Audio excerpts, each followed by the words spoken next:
Well, here I am again, ladies and gentlemen, in the green outdoors on this spring day. I can see sheep over there. I can see, the blossom on chestnut trees. That was a pigeon being chased. Now then, the thing is, it was the day, the 20th, wasn't it? The day I did the talk, and it was a very good turnout, all things considered. Not such a good response to advertising, though. The formal way of doing things, far better through word of mouth. But anyway, very good people there. People interested in buying land and having chickens and all this sort of thing, and people with some incredible information.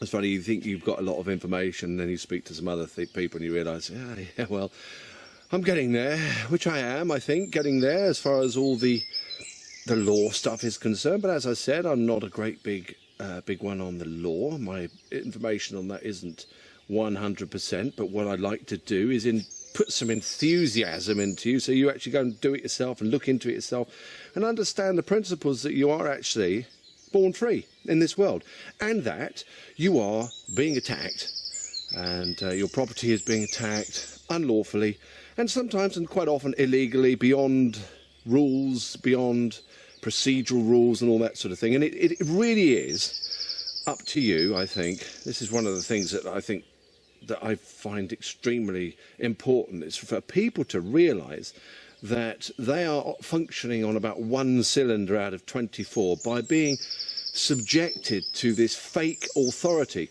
And the talk really was very much about the fact that we're split.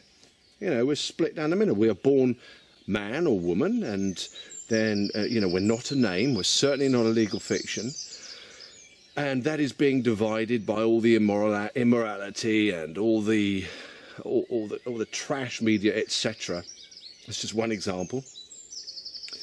And of course, our whole life, our whole existence is being undermined by the fact that the Bible is being undermined, which is at the root of our country, which is a Christian country because it's based in the common law, as is our constitution.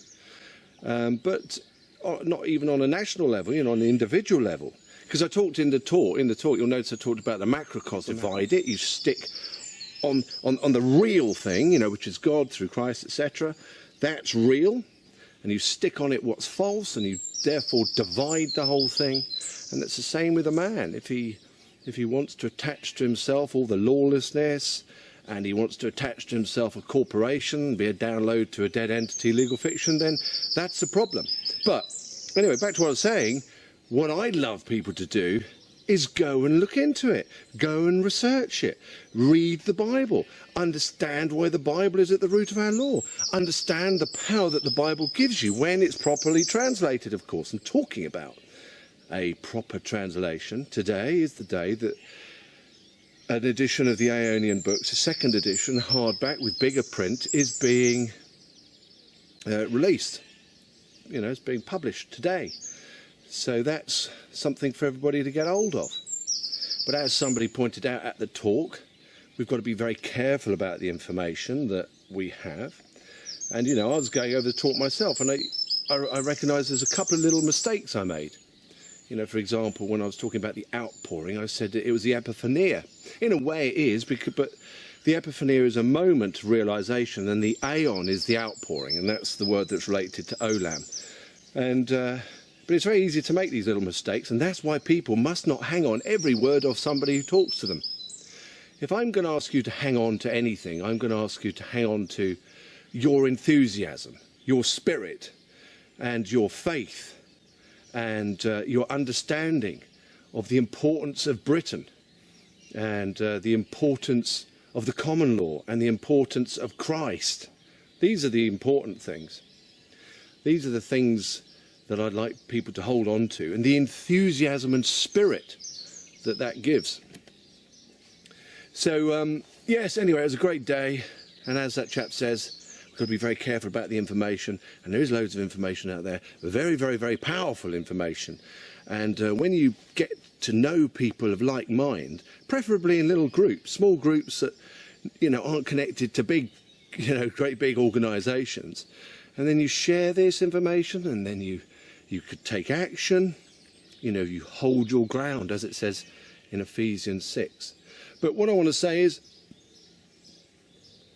here I am in my countryside, in the countryside, in the Somerset countryside, and if I turn around like that, in the distance over there is in fact Glastonbury Tor. And don't forget, in Glastonbury, in AD 37, there was the first place where they gathered to talk about, in a sort of gathering, in a building, to talk about the teachings of Christ, in AD 37, set up by Joseph of Arimathea, in Glastonbury. And you'll notice how Glastonbury has been parasitised upon by, the big festival and all this sort of thing that brings about what is not rather than what is. It's about breaking the law. It's about bringing in lawlessness. Anyway, listen, I don't want to settle on that note. What I want to settle on is the fact that good people came to my talk. I think people were reasonably enthused by it. I think people found it quite interesting. I think I've got a lot of improving to do on my presentation techniques. One of the things I think I must do is learn to finish my sentences. I notice that halfway through a sentence, I actually change the subject. But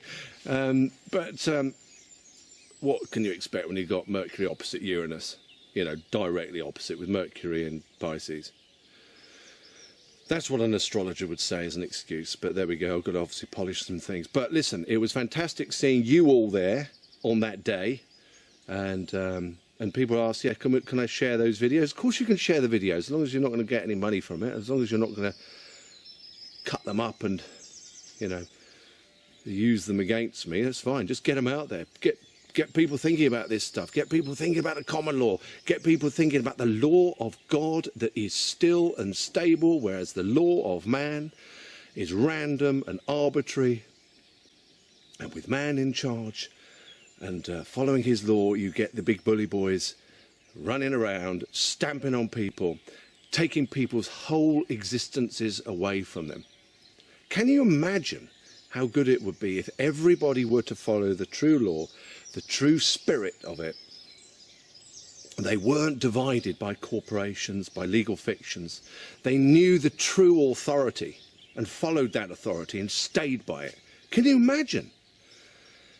Can you imagine the power that would go through each man or woman? And you see these people in the world today, and in our country, everywhere, but I'm talking about our country actually at the moment. Well, it's actually in all common law countries, all countries. You see people who are, like I said earlier, running on one cylinder out of 24, or maybe in 1 out of 50. And they continually seek something else to help them out, whereas all they need to do is start asserting their authority as a man or a woman, as a creation of God, not a corporate entity, and holding that position. There was a chap there who said, it is wonderful the feeling that you get when you start asserting the truth.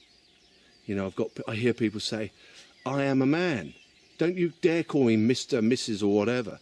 Don't do that. I don't want that thing on what my name is called. Or I don't want that thing on my name. The Mr., the title, etc. And it's just asserting the truth, not accepting their rubbish. When you read their letters from the council or whatever, or you hear them from anywhere trying to assert authority over you, and you think, that's not right, say it. I know somebody who wrote to a judge and said, you really are a disgrace, and pointed out all the reasons why, because he had broken procedure and was obviously working in cahoots with the claimant.